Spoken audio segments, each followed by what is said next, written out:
For long, Luther Vandross has faced public scrutiny for unimaginable things, particularly about his intimate life. And finally, Patti LaBelle exposes the truth about the singer, calling out Clive Davis for how he forced Luther into gay rituals. If you're curious about this drama, then stay tuned. Patti LaBelle's shocking revelation. You see, in 2017, the conversation surrounding sexual orientation and celebrity identities took a dramatic turn when Patti LaBelle nearly caused a sensation during a live interview on Bravo's Watch What Happens Live with Andy Cohen. In a candid moment, LaBelle posthumously revealed the sexual orientation of R&B superstar Luther Vandross, confirming what had been speculated for decades. Although she might have known, but he wasn't going to come out and say this to the world. Vandross was indeed a gay man. This revelation transcended mere celebrity gossip. It represented a significant moment that illuminated the complexities of Vandross's personal struggles with his identity and the societal pressures he faced. LaBelle, who shared a close friendship with Vandross, disclosed that he grappled with the idea of publicly coming out throughout his life. Despite his immense success and the adoration of his fans, he faced considerable difficulty reconciling his private identity with the public persona he had cultivated. One of his primary concerns was the potential distress it might cause his mother, who, while likely aware of his orientation, would have to navigate the societal implications of such a revelation. LaBelle emphasized that Vandross was acutely aware of his substantial female fan base and the impact that coming out might have on their perception of him. He expressed a desire not to disrupt the world with this revelation, highlighting the internal conflict many LGBTQ+ individuals face when considering the intersection of their personal truths and public lives. This moment not only shed light on Vandross's life, but also sparked broader discussions about the challenges faced by artists in the entertainment industry regarding their sexual orientation. It underscored the importance of representation and the need for a more inclusive environment where individuals can embrace their identities without fear of backlash or alienation. Vandross's legacy, enriched by his incredible talent and the emotional depth of his music, now carries an additional layer of significance as it reflects the ongoing journey toward acceptance and understanding within society. The responses to LaBelle's revelation were varied and reflected a wide spectrum of opinions within the fan community. On one hand, a significant portion of fans viewed her announcement as a straightforward confirmation of what many had long suspected, essentially one of the music industry's worst-kept secrets. For these supporters, LaBelle's disclosure was not particularly shocking. Rather, it was seen as a validation of rumors that had circulated for some time. They felt that her openness added a layer of authenticity to her persona, and perhaps even strengthened her connection with her audience, who appreciated her willingness to speak candidly about Luther's experiences. On the other hand, there was a contrasting viewpoint among fans who believed that Label's revelation crossed a line. These individuals argued that her decision to share such personal information overstepped boundaries, particularly because it involved Luther, who had chosen to keep this aspect of his life private. They contended that it was not LaBelle's narrative to tell, and that by disclosing details about Vandross's life without his consent, she had compromised his right to privacy. This group expressed concern over the implications of her actions, suggesting that it could lead to unwanted scrutiny and pressure on Vandross, who had clearly preferred to maintain a level of confidentiality regarding his personal affairs. Do you think they are right with their suggestions? And how did this revelation affect the music industry? But before that, if you find this info valuable, be sure to hit that like button to support this video. Now, moving on. The implications of Label's revelation. You see, the debate surrounding LaBelle's announcement highlighted the complexities of celebrity culture, where the lines between public and private life often blur. It raised important questions about consent, ownership of personal narratives, and the responsibilities that come with fame. As fans continued to discuss and dissect the implications of her revelation, it became evident that the conversation was not just about label and Vandross, but also about broader issues of respect and boundaries in the realm of public figures. The topic of outing individuals within the LGBTQ community is a complex and sensitive matter that touches on issues of privacy, identity, and safety. Historically, the act of disclosing someone's sexual orientation or gender identity without their consent has been viewed as a profound violation of trust. This breach can have severe repercussions, as many individuals within the LGBTQ community have faced mockery, discrimination, and even violence as a direct result of being outed. The stakes are particularly high in environments that are not supportive or accepting, where the consequences of being open about one's identity can lead to ostracism, loss of employment, or worse. Despite the considerable advancements in civil rights and the growing social acceptance of lesbian, gay, bisexual, and transgender individuals, the journey of coming out remains fraught with challenges. It requires not only personal courage, but also a supportive environment that can mitigate the risks involved. For many, the decision to come out is not just about revealing a personal truth. It is a calculated risk that weighs the potential for acceptance against the possibility of rejection and harm. This complexity is further amplified for those who identify with multiple marginalized identities. For instance, being both Black and gay introduces additional layers of difficulty, as individuals may face intersecting forms of discrimination that can complicate their experiences and the support they receive. This brings us to the realization that Luther fought with more challenges than we could have imagined. Luther's challenges and what affected him the most. Irrespective of Luther Vandross's remarkable accomplishments as a celebrated R&B artist, he grappled with significant personal challenges that remained largely hidden from the public eye. His velvety voice and soulful ballads earned him a place among the greats in the music industry, yet beneath the surface, he faced a chaotic inner life.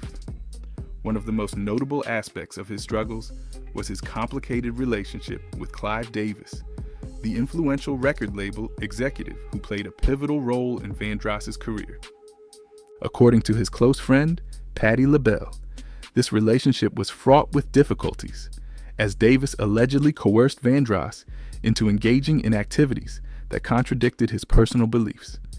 These activities included certain controversial rituals associated with the LGBTQ+ community, which created a significant internal conflict for Vandross, who was known for his deep sense of integrity and authenticity. In a notable turn of events, Clive Davis underwent a profound personal transformation in 2013 when he publicly revealed his bisexuality. This admission was particularly striking, given that he had identified as heterosexual for the first 50 years of his life, having been married and divorced twice. Depends on when you ask me whether or not it's a good place. Are you happy? It depends. It also depends on when you ask. Davis candidly shared his journey of self-exploration, discussing his newfound attraction to men, which he characterized as a courageous and sincere revelation. This shift in his personal narrative not only reshaped his identity, but also altered the dynamics of his relationships within the industry, including with artists like Vandross. Following his coming out, Davis entered into a long-term relationship with a male physician in 1990, a partnership that lasted until 2004. This relationship marked a significant chapter in Davis' life, as he navigated the complexities of love and identity in the public eye. Speaking about identity in the public eye, how did Davis' lifestyle affect the beloved singer? How the public saw Luther. However, the public's perception of Luther Vandross as a sex symbol within the R&B genre added an additional layer of complexity to his personal struggles. While he was celebrated for his romantic ballads and smooth persona, the expectations and stereotypes associated with being a prominent figure in the music industry often clashed with his private battles. Vandross's journey was marked by a desire for authenticity in a world that often demanded conformity. The pressures of fame, coupled with the challenges of navigating his identity and relationships, created a significant contrast to the image he projected on stage. His music, rich with emotion and vulnerability, served as both an outlet and a reflection of his inner turmoil. Ultimately, Vandross's legacy is not only defined by his extraordinary talent, but also by the complexities of his personal life, which remind us that even the brightest stars can face profound struggles. The emergence of rumors regarding his sexual orientation led to widespread surprise and shock among his fans and the general public when news surfaced suggesting that he might be gay. This unexpected revelation stirred a mix of emotions, as many had long admired him for his talent and charisma, often overlooking the complexities of his personal life. Speculation arose that Clive Davis, the legendary music executive, could have played a role in shaping this narrative, given his influential position in the music industry and his close association with many artists, including Vandross. At this point, Vandross knew his life was in for a significant change, but he chooses to keep mute, which everyone in shadows. But the intriguing thing is that there must be a reason behind his actions, and you're about to find out. Why didn't Luther Vandross speak about his sexuality? Well, during the 1980s, at the height of Luther's career, he would have been acutely aware of these challenges. The music industry, particularly within the realms of R&B and soul, often emphasized hypermasculinity and traditional gender roles, creating an environment that could be hostile to expressions of vulnerability or nonconformity. The prospect of publicly identifying as a gay black man during that time must have been profoundly intimidating. Vandross, known for his smooth vocals and romantic ballads, was not only a talented artist, but also a prominent sex symbol within the genre. This dual identity, as both a celebrated musician and a figure of desire, would have added pressure to conform to societal expectations of masculinity and heterosexuality. One can only imagine the internal conflict and anxiety Vandross experienced, torn between the desire for authenticity and the legitimate fear of jeopardizing his hard-earned success. The music industry often rewards conformity, and for an artist like Vandross, the stakes were incredibly high. The fear of alienating fans, losing commercial opportunities, or facing backlash from the industry could have weighed heavily on his decision-making process. This was particular to the fact that the genre he identifies with is profoundly connected to the African American church and the wider black cultural narrative. And if Luther had publicly identified as gay, it would have created significant upheaval within his community, as there was no precedent for someone in his position to feel secure in expressing their sexual orientation, given the widespread homophobia and deeply rooted notions of masculinity. While the pop music landscape featured figures like Boy George and Elton John, who had begun to challenge some of the barriers surrounding sexual identity, Luther lacked comparable role models within the R&B genre. Coming out would have meant navigating a difficult and isolating path as potentially the first openly gay R&B artist, a situation fraught with challenges that included not only confronting homophobia, but also addressing racism, both within and outside his community. Additionally, male artists of that era were often expected to embody certain ideals for their female audience, who sought an ultimate fantasy figure. Luther, with his velvety voice that captivated countless fans, was no exception. Publicly declaring his sexual orientation could have jeopardized his appeal to these fans and consequently his commercial success. This presents a complex dilemma where personal authenticity could undermine professional viability, particularly in an industry that is highly focused on image. Interestingly, it seems that Vandross did not exhibit a strong concern regarding public perceptions of his sexuality. Rather, he chose to neither confirm nor deny such speculations. In a 2001 interview with Vibe, Vandross addressed the persistent speculation regarding his sexual orientation. When asked about his preferences, he responded, "What do you want to know? Am I bi-coastal? Yes. I own homes in both Beverly Hills and New York." He acknowledged the personal cost of his privacy, expressing uncertainty about whether it was worth the price he paid.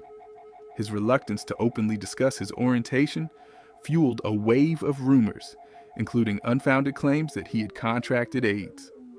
The situation worsened in 2000 when false reports circulated about his death due to the disease. In such a hostile environment, he reflected on the challenges of coming out, stating that nothing about being open at that time felt safe or beneficial. Like many black gay men, whether in the closet or not, Vandross yearned for the fundamental human desires of love and happiness. During the same interview, he revealed that he had never experienced love, saying, "I'm still waiting," and lamented that his attempts at love had never been reciprocated. His first encounter with unrequited love occurred at the age of 16, when he was met with a polite rejection that left him feeling deeply hurt and isolated. He expressed a longing for genuine connection, stating, "I want to play house. I want someone who cares about where I am, not just someone on payroll." It is particularly significant that a man renowned for his love songs, who provided a soundtrack of romance for countless generations, never truly experienced love himself. It remains uncertain whether Vandross ever discovered that fairy tale love before his passing, but it is regrettable that he faced such difficulties in simply being his authentic self. These difficulties really took an unexpected toll on him. Luther's feud with fellow singers. You see, Luther's life was marked not only by his personal struggles and societal pressures, but also by notable public disputes, particularly a famous rivalry with fellow R&B icon Anita Baker. Their music was ubiquitous on the radio, characterized by smooth melodies that captivated audiences. However, their professional relationship was fraught with challenges, resembling a chaotic journey filled with ego clashes, especially during their collaborative megatour. When I say goodbye, it's never for long, because I believe. Luther was renowned for his pursuit of perfection. He did not merely perform, but meticulously crafted each piece, ensuring that every detail was flawless. His commitment to excellence set a high standard for those who collaborated with him. In contrast, Anita embodied a more instinctive approach, infusing her performances with deep emotion and authenticity. She often prioritized her feelings over meticulous details, which occasionally led to friction with Luther. When they joined forces for the tour, expectations soared, with many anticipating a legendary collaboration. However, rather than achieving harmony, their partnership was marred by conflict. Disagreements arose over song selections and performance styles, exacerbated by the intense scrutiny from fans and the media. This rivalry extended beyond the two artists, impacting their entire entourage, the tour schedule, and the audience members who came to witness their performances. Backstage, the atmosphere resembled a battleground, and the tension was palpable even during their on-stage appearances. Nonetheless, amidst the discord, there were moments of brilliance. When Luther and Anita set aside their differences, a remarkable transformation occurred. Their performances transcended expectations, showcasing their professionalism. The chemistry between them was palpable, and audiences were captivated by the seamless blend of their voices. This collaboration not only highlighted their individual talents, but also demonstrated the power of unity in the face of adversity. Their ability to put aside personal grievances for the sake of their art served as a proof to their dedication and passion for music. Now, let us shift our focus to another conflict involving Luther, this time with En Vogue.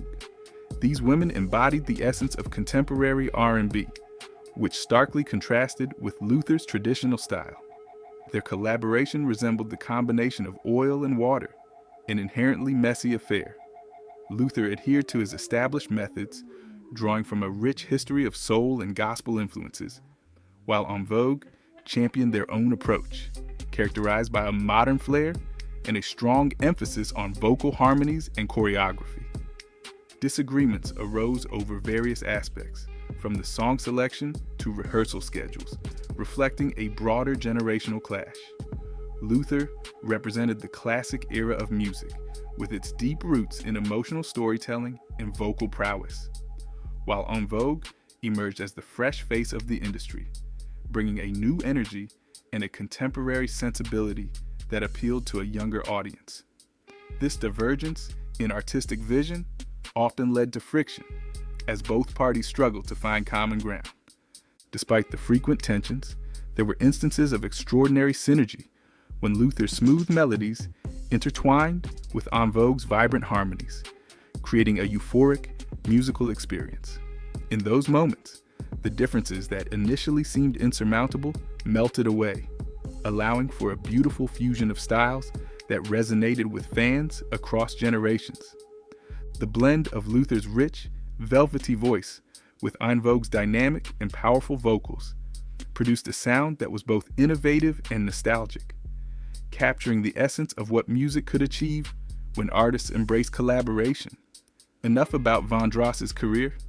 What do you know about him? Here's some shocking details about him, which you never expected behind the stage. Vandross's life beyond the stage. Luther's journey was not without its hardships. He faced significant challenges, including battles with weight and health issues, which would later impact his career. Behind the scenes, Luther Vandross was a complex individual, navigating the challenges of fame while grappling with his own identity and personal struggles. Known for his reclusive nature, he often preferred the solace of his home to the glitz and glamour of the music industry. His relationships with family and friends were deeply important to him, providing a support system that helped him cope with the pressures of stardom. Luther's life was not solely characterized by glamour and success. He faced significant personal challenges, including profound loneliness and struggles with depression. At that time, his sexual orientation was a closely guarded secret, as societal acceptance was limited, particularly for public figures. Luther channeled these intense emotions into his music, creating songs that served as reflections of his inner turmoil and sense of isolation. His audience resonated with this authenticity, feeling as though he was addressing them directly. However, Luther's difficulties extended beyond emotional struggles. He also contended with weight fluctuations and health issues, including diabetes and hypertension. I called up Dion. I said, you know what? I can't do Soul Train, the second one. I can't do this. I can't do it. The media's relentless scrutiny of his physical appearance exacerbated his challenges, making his journey even more arduous. Despite these adversities, Luther remained committed to his craft, performing passionately even during his lowest moments. This resilience is what distinguished him as a true professional, as he refused to allow his personal issues to overshadow his musical talent. To further explore the life of this iconic figure, Luther Vandross Jr. was born in New York City in 1951. He spent his formative years in Manhattan, where his father was a singer and his mother worked as a nurse. Demonstrating musical talent from a young age, Luther taught himself to play the piano. Tragically, he lost his father to diabetes when he was just 8 years old. In 2003, he honored his father's memory with the significant song Dance with My Father, which encapsulated the cherished moments they shared during his childhood. Luther and his family made a significant move to the Bronx when he was just 9 years old, a transition that would shape his formative years and musical journey. Growing up in this vibrant neighborhood, he was fortunate to have two older sisters, Pat and Ann, who played a crucial role in nurturing his love for music. They frequently took him to concerts, where he had the chance to see legendary artists perform live, including the soulful Dionne Warwick and the iconic Aretha Franklin. These experiences not only inspired him, but also exposed him to the rich tapestry of musical talent that would influence his own artistic development. Luther completed his high school education in the Bronx in 1969, a year that marked a significant turning point in his life. After graduation, he briefly attended college, but the call of music proved too strong to resist. He made the bold decision to pursue a career in the music industry, a choice that would lead him down a path of creativity and expression. During his high school years, Luther's passion for music blossomed in various ways. and this was where his life took a significant turn. Luther Vandross's musical legacy and achievements. Unexpectedly, he took on the role of president of the first fan club for the legendary Patti LaBelle, showcasing his early dedication to the music scene and his admiration for the artists he looked up to. Additionally, he became a member of a musical group called Shades of Jade, which provided him with invaluable performance experience. The group had the honor of playing at the renowned Apollo Theater, a venue that has launched the careers of countless artists and remains a symbol of African American culture and music. In the early stages of his career, Luther participated multiple times in Apollo's famous Amateur Night, a platform known for discovering new talent. His involvement in a theater workshop further honed his skills and provided him with opportunities to showcase his talent. During this time, he contributed to the singles Only Love Can Make a Better World and Listen My Brother, both of which resonated with audiences and highlighted his growing prowess as a performer. The group also had the privilege of performing in front of tens of thousands at the Harlem Cultural Festival in late August 1969, an event that celebrated the rich cultural heritage of the Harlem community. Shortly after these performances, Luther and Shades of Jade made their television debut in the pilot episode of the groundbreaking children's program Sesame Street, which aired from 1969 to 1970.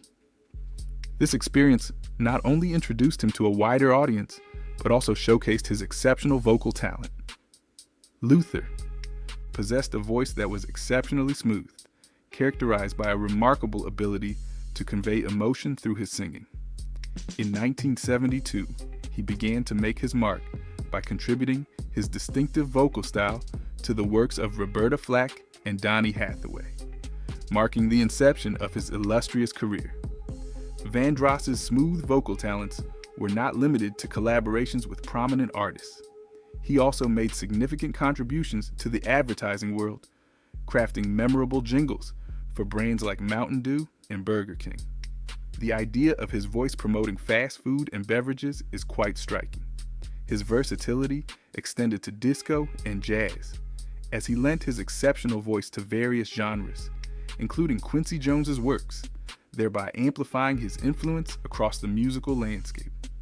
A significant moment in Vandross's career occurred when he became a featured vocalist for the acclaimed pop dance group Change, a studio project initiated by French-Italian entrepreneur Jacques Fred Petrus. Their 1980 hits, The Glow of Love, composed by Romani Malavasi and Garfield, along with Searching, also by Malavasi, prominently featured Vandross as the lead singer, establishing his status in the music industry. In a revealing 2001 interview with Vibe magazine, the legendary Luther Vandross shared his deep admiration for the song The Glow of Love, describing it as the most exquisite piece he had ever had the pleasure of performing. This track, along with others, was part of Change's debut album, aptly titled The Glow of Love, which marked a significant moment in the music landscape of the early 1980s. Initially, Vandross was set to lend his remarkable vocal talents to Change's second album, Miracles, which was released in 1981 and went on to achieve notable success. However, he ultimately chose to decline the opportunity, citing inadequate financial compensation offered by producer David Petrus as the primary reason for his decision. This pivotal choice not only shaped his career trajectory, but also led to a lucrative recording contract with Epic Records later that same year, setting the stage for his solo endeavors.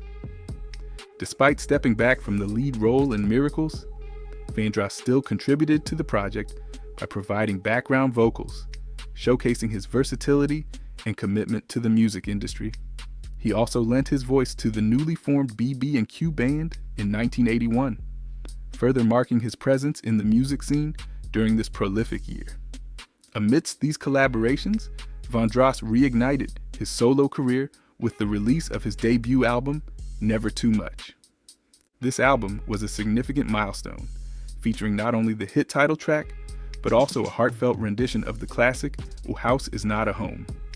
Originally penned by the renowned songwriting duo Burt Bacharach and Hal David. The title track, "Never Too Much," which Vandross himself wrote, quickly climbed to the top of the R&B charts, establishing him as a formidable solo artist. This period also marked the beginning of a fruitful songwriting partnership between Vandross and bassist Marcus Miller. Miller played a crucial role in Vandross's musical journey, contributing to numerous tracks and later taking on the role of producer or co-producer for several of Vandross's subsequent works. Together, they crafted a sound that resonated deeply with audiences. I remember the Murray the K shows at the Brooklyn Fox Theater. That's where I first saw Dionne Warwick and decided at that point that I wanted to. Marking Vandross's legacy as one of the most influential artists in the R&B genre. His endeavors did not cease there. Vandross continued to expand his influence in the music industry throughout the late 1980s and into the 1990s. He collaborated with a diverse array of artists, showcasing his versatility and ability to blend different musical styles. His work with prominent figures such as Whitney Houston, Dionne Warwick, and David Bowie not only highlighted his exceptional vocal talent, but also his skill as a songwriter and arranger. Vandross's ability to infuse emotion into his performances made him a sought-after collaborator, and his contributions often elevated the projects he was involved in. By 1991, Vandross released the album Power of Love, which further marked his status as a leading figure in R&B. The title track, a powerful ballad, became one of his signature songs and showcased his ability to convey deep emotion through his music. The album was met with critical acclaim and commercial success, earning him several Grammy nominations and further establishing his legacy in the genre. As the 1990s progressed, Vandross continued to innovate and adapt to the changing musical landscape. He embraced new production techniques and incorporated contemporary sounds into his work while remaining true to his roots in classic, soul, and R&B. His 1994 album, Songs, featured reinterpretations of classic tracks, demonstrating his reverence for the genre's history while also appealing to a new generation of listeners. Vandross's impact extended beyond his own recordings. He became a mentor to emerging artists, sharing his knowledge and experience with those looking to make their mark in the industry.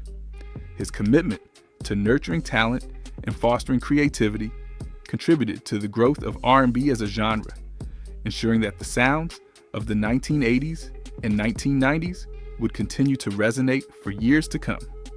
Despite facing public scrutinies and personal challenges, including health issues that would later affect his career, Vandross remained a beloved figure in music. His ability to connect with audiences through his heartfelt lyrics and soulful melodies left an indelible mark on the hearts of fans around the world. His legacy as a performer, producer, and collaborator continues to inspire artists across genres, and his influence can still be felt in contemporary R&B music. This shows that Luther Vandross's journey from the release of Never Too Much to his later successes exemplifies a remarkable career characterized by artistic growth, collaboration, and an unwavering dedication to his craft. His contributions to the music industry not only shaped the sound of R&B during his time, but also paved the way for future generations of artists, ensuring that his music would. He also released the subsequent album, Get It Right, in 1983. That same year, Luther had the opportunity to work with one of his major musical inspirations, Dionne Warwick. He was involved in producing, writing songs, and singing on her fourth album with Arista Records, titled How Many Times Can We Say Goodbye?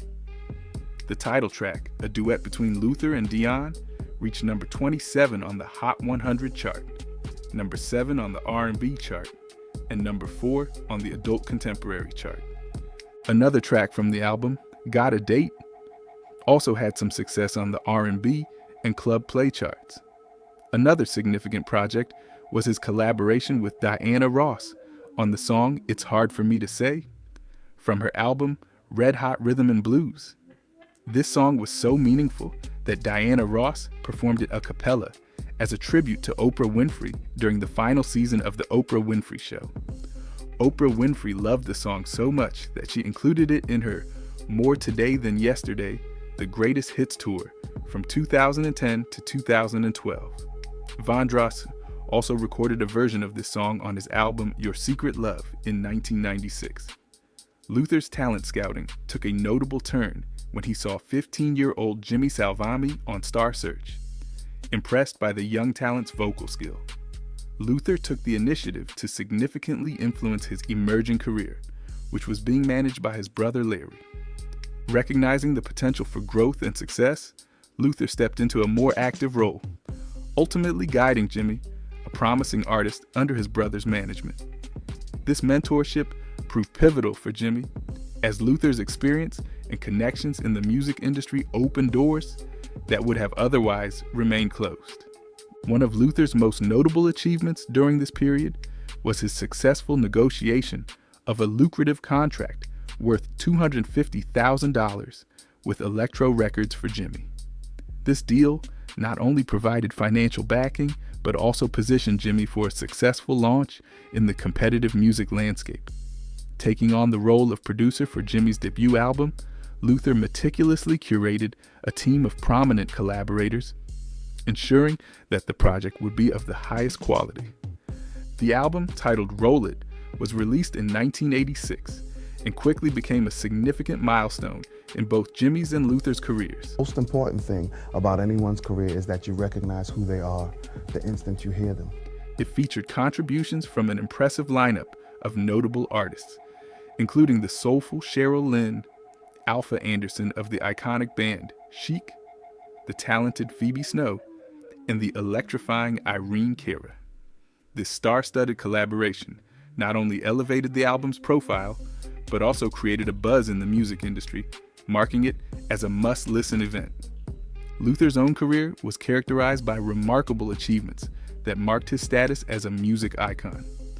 By the time of his passing in 2005, at the age of 54, he had sold over 35 million records, a proof to his widespread appeal and the enduring quality of his music. His talent was recognized with 8 Grammy Awards, underscoring his contributions to the industry and his ability to connect with audiences on a profound level.